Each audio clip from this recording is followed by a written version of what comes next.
বন্ধ করে দেওয়া হচ্ছে কাটিগড়া গ্যামন সেতু। 21 মে থেকে গ্যামন সেতু দিয়ে সম্পূর্ণ যাতায়াত বন্ধ হচ্ছে। এই মুহূর্তের একটি বিগ ব্রেকিং, বন্ধ করে দেওয়া হচ্ছে গ্যামন সেতু। আগামী 21 মে থেকে গ্যামন সেতু দিয়ে বন্ধ করা হচ্ছে সম্পূর্ণরূপে যাতায়াত। সংস্কার করার জন্য আগামী 2 মাসের জন্য বন্ধ থাকবে এই গ্যামন সেতু। কাছাড় জেলায়ুক্ত এবং NHIDCL কর্তৃপক্ষকে নিয়ে গ্যামন সেতু পরিদর্শন করলেন কাছাড়ের মন্ত্রী তথা বরাক উন্নয়ন বিভাগের মন্ত্রী কৌশিক রায়। जेटी है स्टीमर का तो स्टीमर का जेटी है और इधर में हम लोग का जो फील्ड है इजी हो जाएगा। लेकिन रास्ता थोड़ा खराब है। स्कूल गाड़ी जो देखो আমরা স্কুলের গাড়ি যে দেখুন যায় তো ওদিকে যাই স্টিমার গাড়ি বন্ধ থাকবে ইধর প্রচুর বন্ধ থাকবো স্টিমার দিয়ে। বেহাল অবস্থা হয়ে রয়েছে গ্যামন সেতুর। সংস্কারের জন্য আগামী 2 মাসের জন্য সব ধরনের যানবাহন পারাপার একেবারে বন্ধ করে দেওয়া হচ্ছে গ্যামন সেতু দিয়ে। আগামী 24 মে থেকে গ্যামন সেতু সংস্কারের কাজ শুরু হবে। বিকল্প যাতায়াত ব্যবস্থা নিয়ে ফেরি পরিষেবার কথা ভাবা হচ্ছে।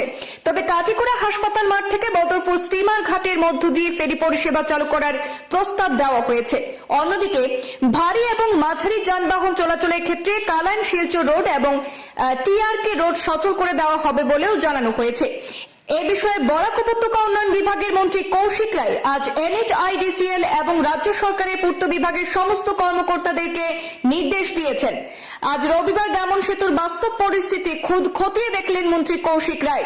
সেই সময় ওনার সঙ্গে ছিলেন কাছাড়ের জেলা শাসক মৃদুল কুমার যাদব, NHIDCL বিভাগের GM গৌরাঙ্গ দেওঘড়ি, পূর্ত বিভাগের কার্যনির্বাহী বাস্তুকার কল্যাণ ভূষণ নাথ, সার্কেল অফিসার রবার্ট টোলো সহ কাটিগড়ার প্রাক্তন বিধায়ক অমরচাঁদ জৈন এবং বিজেপির 4 মন্ডল কমিটির নেতৃবৃন্দরা।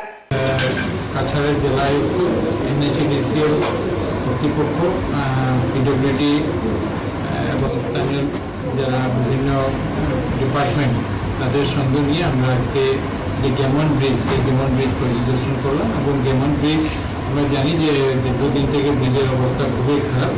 বিগত 26 তারিখে মাননীয় মুখ্যমন্ত্রী ডক্টর হিমন্ত বিশ্ব শর্মা মহাশয় যখন শিলচরে এসেছিলেন, সেদিনে আসামের মুখ্য সচিবকেও এখানে নিয়ে এসেছিলেন এবং এসে সেই ব্রিজকে কীভাবে কত তাড়াতাড়ি আমরা কীভাবে এই বিষয়ে আলোচনা আগামী NHIDCL কর্তৃপক্ষ সেই ব্রিজ বন্ধের জন্য নোটিশ বের করবেন এবং 21 তারিখ থেকে ব্রিজকে 2 মাসের জন্য আপাতত বন্ধ রেখে সেই ব্রিজের যে রিপেয়ারিংয়ের কাজ, সেই রিপেয়ারিংয়ের কাজ আরম্ভ করা হবে যাতে মানুষের অসুবিধা না হয়।